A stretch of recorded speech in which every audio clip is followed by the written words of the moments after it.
Bonjour. Dans cette vidéo, nous allons comprendre ce que ça veut dire l'automatisation pour les machines, le principe et pourquoi cet automatisme. Pour cette raison, nous avons récupéré d'un ancien lave-linge les pièces électriques qui les constituent. Voilà un condensateur.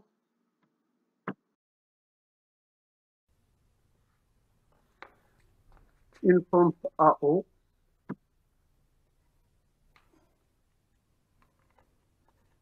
Des diurettes pour conduite d'eau.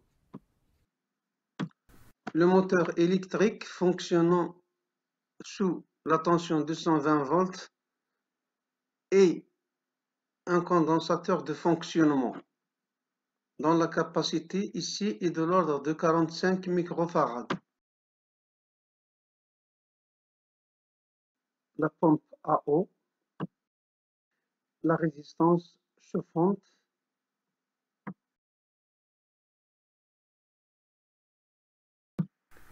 deux thermocontacteurs. Ces deux pièces sont de simples interrupteurs commandés par la température. Ils sont fermés à froid et ouverts lorsque la température limite est atteinte. Un indicateur de niveau d'eau. C'est un interrupteur fermé au préalable. L'ouverture de cet interrupteur est assurée par une surpression d'eau. La pièce étanche présente une membrane élastique et munie d'un petit orifice bouché par un petit tube et emprisonnant une quantité d'air. Ce tube est lorsque le niveau d'eau atteint une valeur maximale acceptable, elle communique la pression à l'air emprisonnant dans le petit tube, ce qui fait actionner la membrane et ouvrir le circuit commandant la pompe pour arrêter l'entrée de l'eau. Les anciennes machines à laver comportent un programme mécanique. C'est un ensemble de roues et engrenages assemblés et actionnés par un moteur électrique. Ceci assure l'ouverture et la fermeture des contacts alimentant différents composés au moment opportun. C'est déjà l'idée de l'automatisation. Nous allons exploiter ces pièces de l'ancienne machine à laver pour réaliser un prototype d'irrigation automatique en utilisant surtout la pompe à eau. Nous allons essayer en premier temps le fonctionnement de la pompe à eau en la connectant à une prise de courant de 120 volts.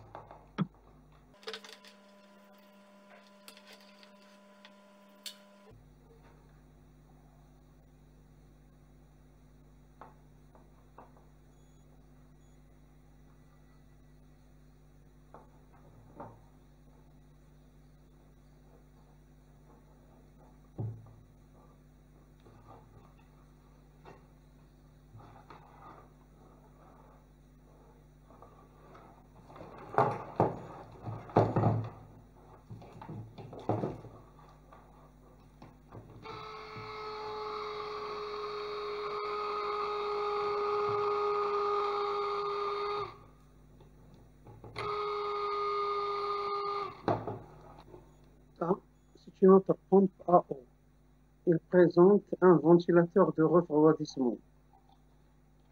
On va essayer son fonctionnement en cherchant les bornes connecteurs qu'on doit relier à la prise de 120 volts. Il se peut qu'on aurait besoin dans notre projet de plusieurs pompes à eau.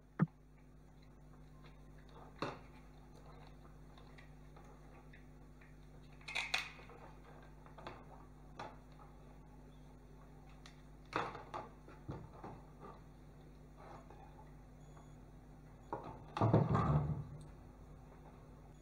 connecte deux fils portant des fiches femelles à la pompe à eau.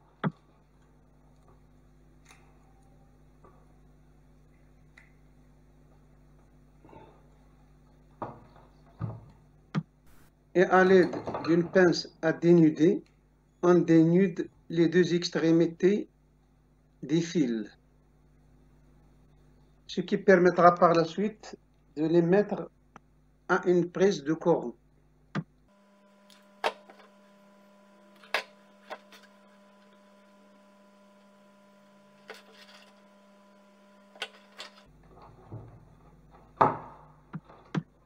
Une fois branché à la prise de courant, on voit bien la rotation du ventilateur, c'est-à-dire que notre pompe fonctionne.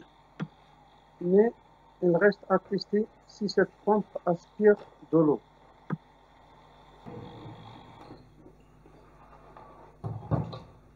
Pour aborder l'automatisation de la pompe pour l'irrigation par exemple, nous allons d'abord commencer par introduire un interrupteur simple. Si on connecte les bornes de la pompe à une prise de courant, cette pompe fonctionne tant que la prise est branchée. Pour laisser et pour toujours la pompe branchée au secteur, on doit intercaler un interrupteur permettant d'ouvrir ou de fermer le circuit. L'interrupteur présente deux bornes. Pour le brancher à notre circuit, il suffit de couper un fil. On choisit le fil issu de la phase du prise de courant. Pour des raisons de sécurité. Il suffit maintenant de brancher les deux bornes de l'interrupteur aux deux extrémités du fil coupé. Sans oublier pour le moment de débrancher la prise du courant. Remarquons que l'ajout de l'interrupteur à notre montage n'a pas encore donné rien d'automatisation, mais c'est seulement la commande manuelle, marche-arrêt. On se demande alors s'il y a une possibilité de commander autrement cet même interrupteur. Et c'est déjà l'idée de la recherche de l'automatisation. Automatiser cette pompe pour l'irrigation consiste à chercher une solution qui commande l'interrupteur selon le besoin. Concevoir un détecteur d'humidité qui mesure la résistance du sol. Lorsque cette résistance dépasse une valeur limite, ceci montre que le milieu ou le sol est sec. Cette résistance, appelée aussi capteur d'humidité, entre en jeu dans un montage électronique approprié qui permet de déclencher la fermeture de l'interrupteur de la pompe. Tant que la résistance du capteur est assez élevée, le sol encore sec, la pompe à eau est toujours active. Quand alors la pompe s'arrête? C'est tout simplement lorsque l'eau pompée arrive au capteur d'humidité qui est installé soigneusement sur le terrain à irriguer. On va donc commander l'interrupteur de la pompe par la valeur de la résistance du sol. Et d'une manière générale, on peut commander l'interrupteur par d'autres grandeurs physiques autres que l'humidité. Exemple, la pression, la température, etc.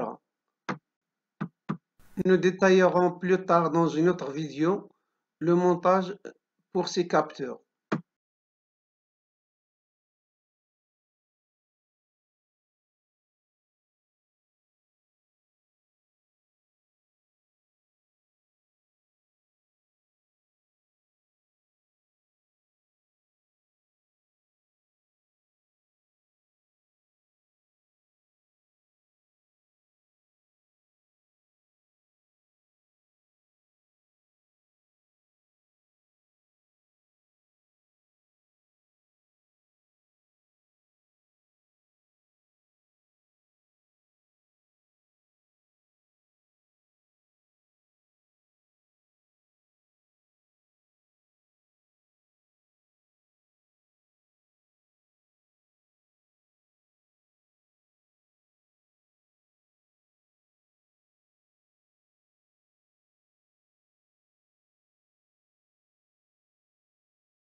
Pour mieux comprendre la commande de l'interrupteur par une grandeur physique, on va connecter aux bornes de l'interrupteur précédent deux fils électriques, ce qui joue le rôle d'un autre interrupteur en parallèle avec le premier. Ça nous rappelle déjà la porte logique OU. Pour que la pompe fonctionne, il suffit que l'un des interrupteurs soit fermé.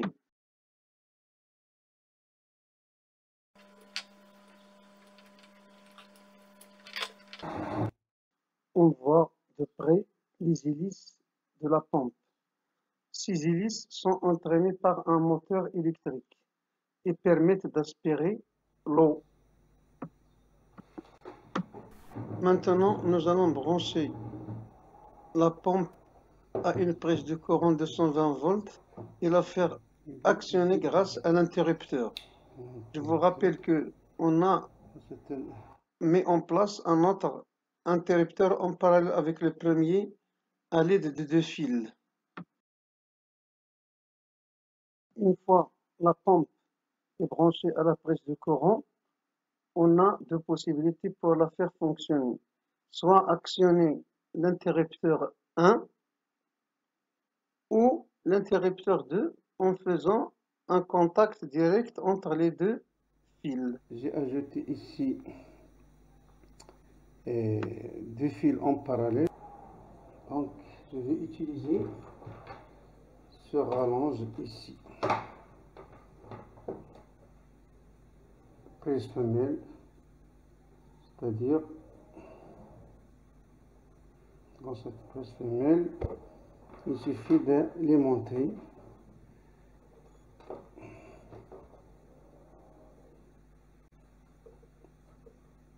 La pompe.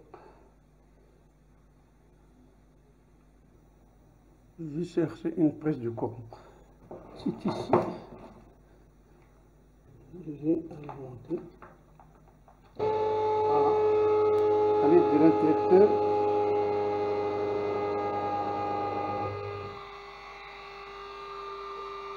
J'ouvre le circuit ou je ferme le circuit. Comme on a dit déjà tout à l'heure, on peut fermer l'interrupteur grâce au fil ajouté ici. Ce sont des fils ici. Voilà. Il suffit de faire un autre contact ici. Et voilà. Et donc c'est l'interrupteur qui commande marche-arrêt de la pompe. Notre but, c'est de montrer que pour automatiser le système, on peut le faire de plusieurs façons. Cet interrupteur sera commandé, ce n'est pas manuellement, mais par la présence d'autres choses telles qu'une grandeur physique. Exemple ici, je veux, surtout pour l'hydraulique, que ça touche lorsque les deux fils touchent l'eau, comme ça. Voilà. Et pour mieux comprendre, c'est-à-dire c'est l'eau qui commande l'interrupteur. Exemple dans un château. Lorsque le niveau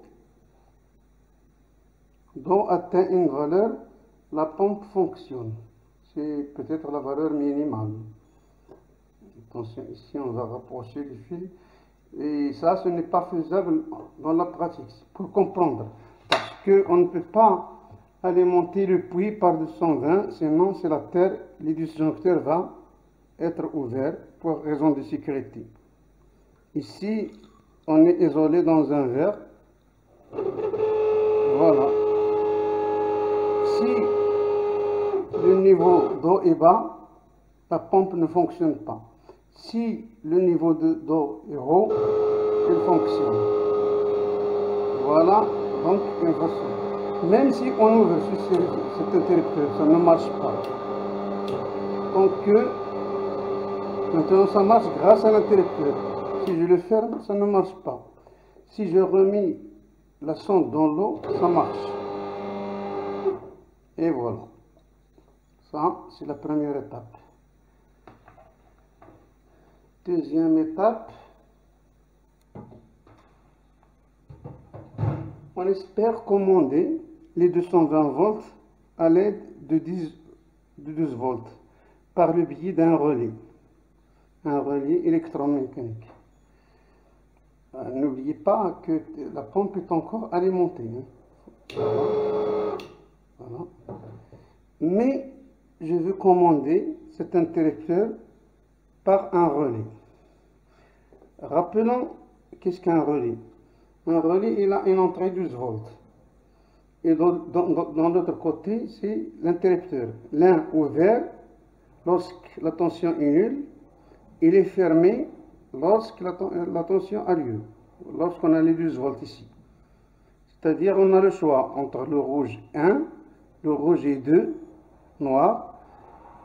Ça, c'est un interrupteur fermé au repos, mais il est ouvert lorsque le courant passe. Le 1, c'est l'inverse du 2. Pour tester d'abord un relais, il est facile de trouver son entrée. Surtout, ça, c'est un relais monté sur socle. Ça, c'est un autre relais. On va l'étudier après.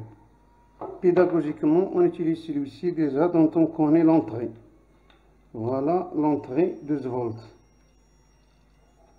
Entrée 12 volts. La résistance, c'est de l'ordre de 400 ohms. Et l'entrée ici, c'est l'interrupteur. Ici, c'est l'autre interrupteur. Lorsque celui-ci est ouvert, l'autre est fermé. On va tester directement, c'est pas la peine de perdre du temps par les mesures. Donc, pour trouver l'interrupteur fermé au repos, je sais que c'est 0,2 ou bien 0,1. Il suffit de connecter les deux bornes ici. Peut-être on va enlever le courant du secteur pour des raisons de sécurité, pour bien fixer ces deux fils. Si ça marche comme ça, c'est-à-dire la pompe marche même si l'interrupteur est ouvert. Rappelons que l'interrupteur ici est ouvert.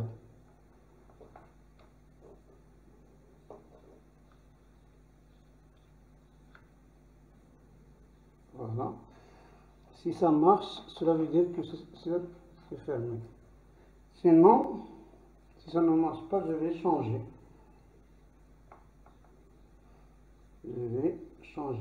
Rappelons que le simple contact fait fonctionner la lampe. Voilà. Donc, je vais les mettre ici. Voilà. Même j'actionne l'interrupteur, ça ne marche pas parce que ça, c'est un autre interrupteur en parallèle avec le premier. Pour le moment, je vais enlever la prise de courant. Alors, pour ouvrir le circuit, ou bien ça c'est un circuit fermé, je vais l'ouvrir à l'aide d'une tension de 12 volts. Ça qui commande le relais. Voilà. Vous avez ici un générateur 12 volts. Revenons à l'état précédent, c'est-à-dire je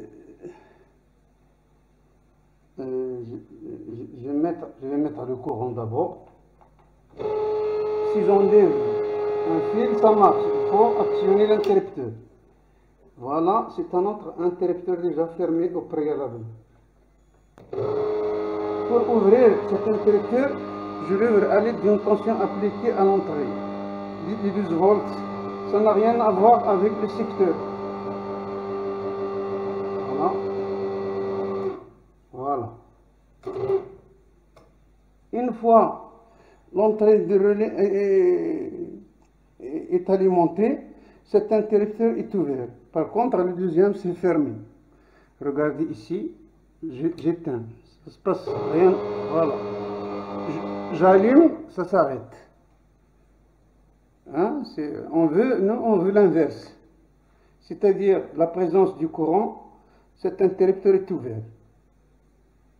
Lorsque le relais est alimenté, l'interrupteur entre 0 et 2, c'est ouvert. Lorsqu'il n'y a pas d'alimentation 0 volts, le relais est actionné, l'interrupteur devient fermé. Pour avoir l'inverse, il suffit de mettre le fil ici. Les deux fils ici. Et lorsque le relais est alimenté, c'est cet interrupteur qui devient fermé. Ici, j'ouvre ce circuit, c'est-à-dire il n'y a pas de tension à l'entrée, ça va s'arrêter. Donc, on commande bien le relais à l'aide de 12 volts, ou même inférieur. On peut diminuer jusqu'à 10 volts et ça marche. Donc, voilà, récapitulons. Relier ces deux fils, c'est-à-dire faire fonctionner la pompe. Voilà. Si on relie ces deux fils, la pompe tourne.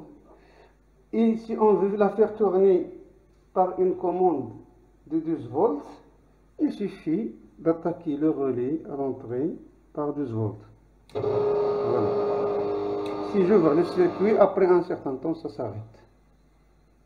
Donc, que ce soit le relais ou bien l'eau, je répète avec l'eau.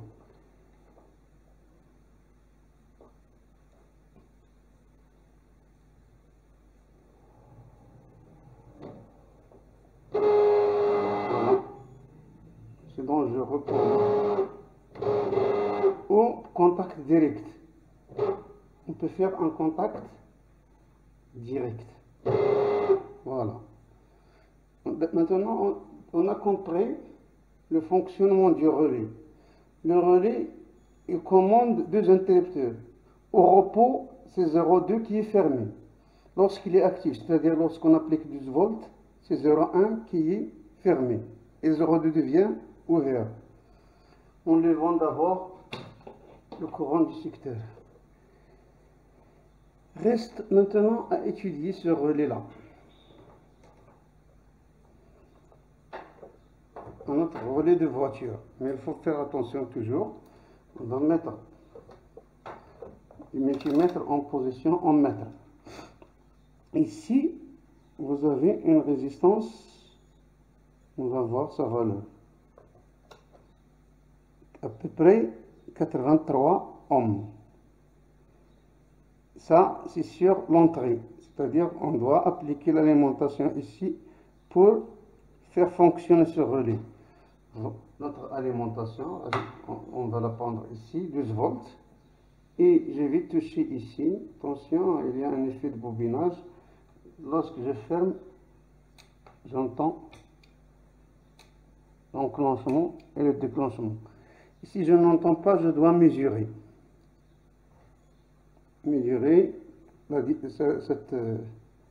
Cette résistance. Attention, au repos, il donne 0, c'est-à-dire il y a la continuité. Mais nous allons voir, il suffit d'allumer l'interrupteur que ça devient ouvert. Attendez, maintenant c'est toujours 0. Voilà, c'est ouvert. Ça, c'est fermé toujours. Voilà.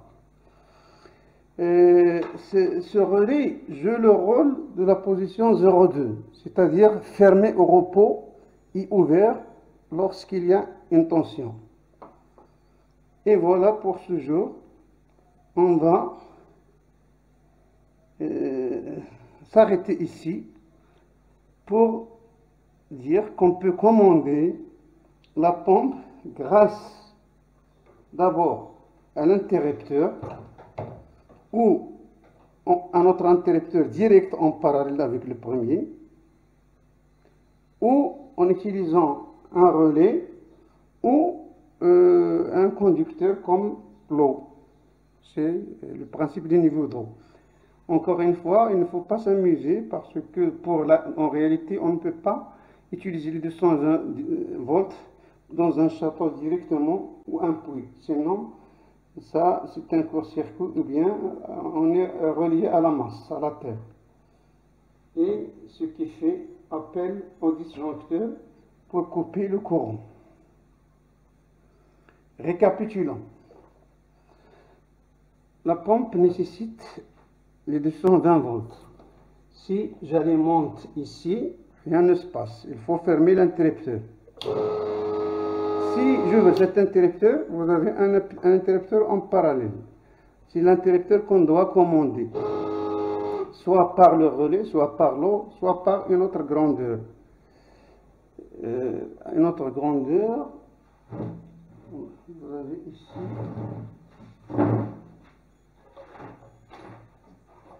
Vous avez ici ce qu'on appelle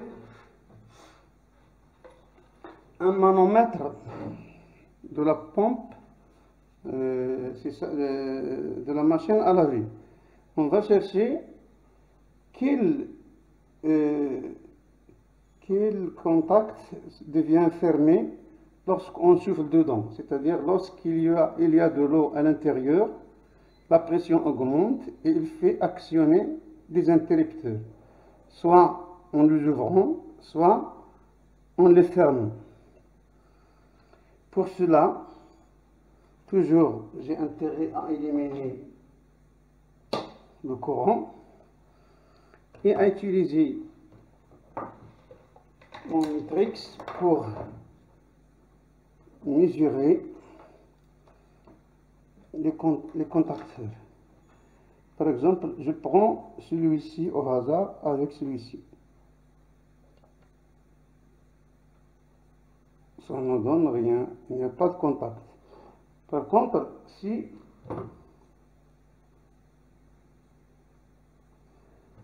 je vais souffler ici,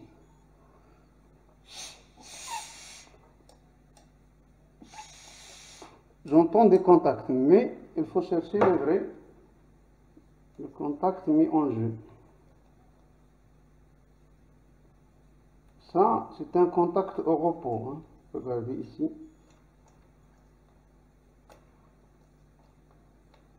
C'est-à-dire sans pression. Je peux mettre d'ailleurs des fiches.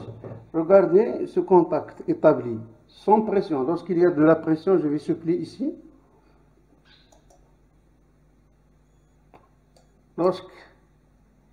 Voilà, attention, il faut s'assurer que les bornes se touchent au cos ici. Voilà, tablon d'abord 0, à peu près 0. Et sans bouger, je vais souffler.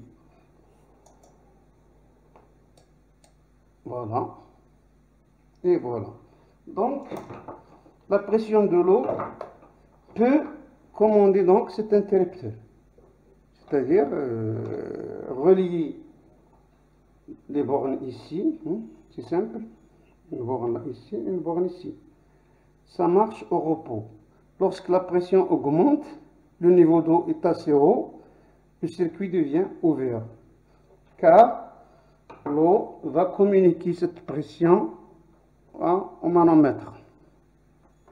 Et voilà, à la prochaine.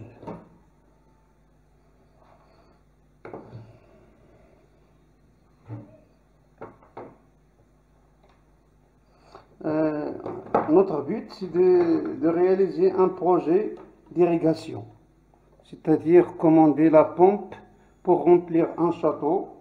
Par exemple, remplir ce bidon-là qui a une hauteur à l'aide de la pompe qui va aspirer l'eau dans un puits, un deuxième bidon en bas, et commander bien sûr les niveaux, soit le niveau dans le puits et le niveau dans le château. On expliquera ça après. À la prochaine.